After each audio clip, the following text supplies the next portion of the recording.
Rise and grind, folks. Guys, I am on the way to an existing customer. I think we came out here about a month ago. I forgot what we did. I think we did a maintenance here. This was a brand new customer about a month ago.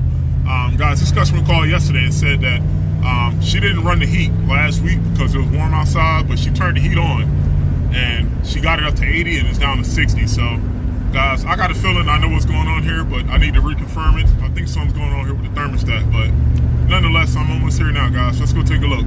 I'll see y'all when I get inside. Guys, you can't make this up. Look at this.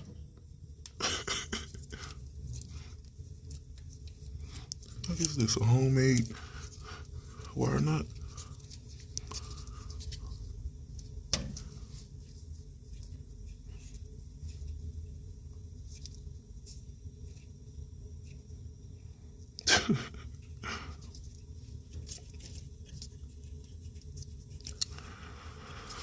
Alright, let me go to the truck. I gotta get my tool bag.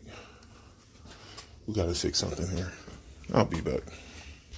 Alright guys, I fixed the broken connection. My thermostat wire looks okay. But as soon as I hit this switch, this is my on and off switch. Not 120, but 24. As soon as I turn this switch on, nothing worked. And sure enough, there's a broken connection inside this switch. And real quick, once again, this is an older 80% hot water boiler. There is no on and off switch like you'll typically see. What you see here is just a 120 volt junction box.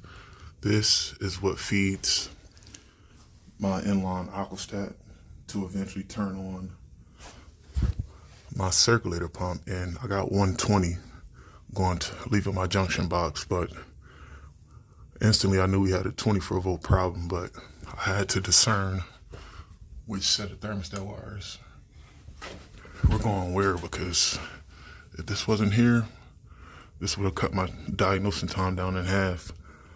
I think this is my doorbell, believe it or not. They got like 12 different sets of wires hooked up. This is my transformer. I got 24 volts leaving the transformer. Luckily, we don't have to do anything with the fuse, but guys, let me hit the power. I gotta turn the breaker off and I gotta fix this connection. I'll be back. My circulator pump just turned on. Burners on. And yeah, this was a relatively simple service call.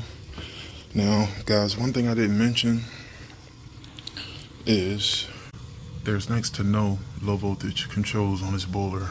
Literally, the only thing you have is a 24 volt limit switch.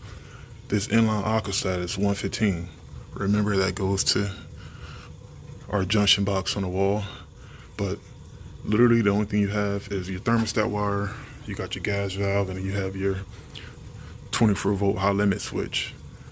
That's the first thing I was looking at when I first got here. I had to make sure I didn't have any rollout switches or any block vent switches. But guys, any event of any no heat call, if the issue is within the 24 volt circuit, never go straight to any component.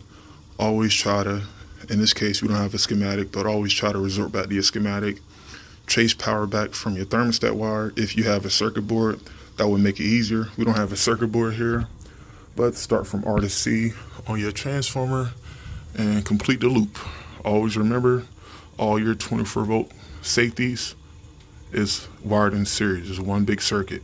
So what that means is if we had an issue with our limit switch, we will have 24 on one side of our gas valve, but nothing on the other. But guys, take your time. Never just assume that just because the pilot is on and you have 24 volts that the issues with the gas valve. No, step back and make sure that there's nothing else tied in series with this gas valve that could cause any issues. Now, you hear me big up old equipment a lot. Guys, this 25 or 30-year-old boiler is not going to come with any LED lights. You have to know controls, and most importantly, you need to understand how to piece these controls together. Capiche? But all right, guys, what I'm going to do is, I know my supply temp is at least 125 because my circulator turned on. But I'm gonna do the paperwork and I gotta get out of here. And this customer said that she's gonna do some remodeling probably around this time next year.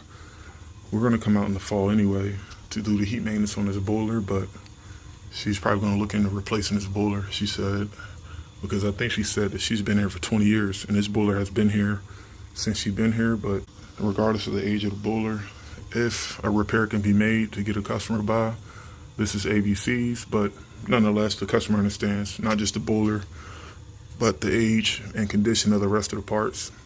I mean, she already understands that from the first time I came out here, but nonetheless, maintenance is going to be what we're going to do next, well, actually this fall 2026, and we'll pick it up from there. But all right, guys, there you have it. No heat. Found a loose connection full of electrical tape. We put a wire nut on that, and as soon as we tried to restart the boiler at the 24-volt switch, we found a broken connection inside the switch. So it's all in the day's work, guys, but that's enough yapping in the trap.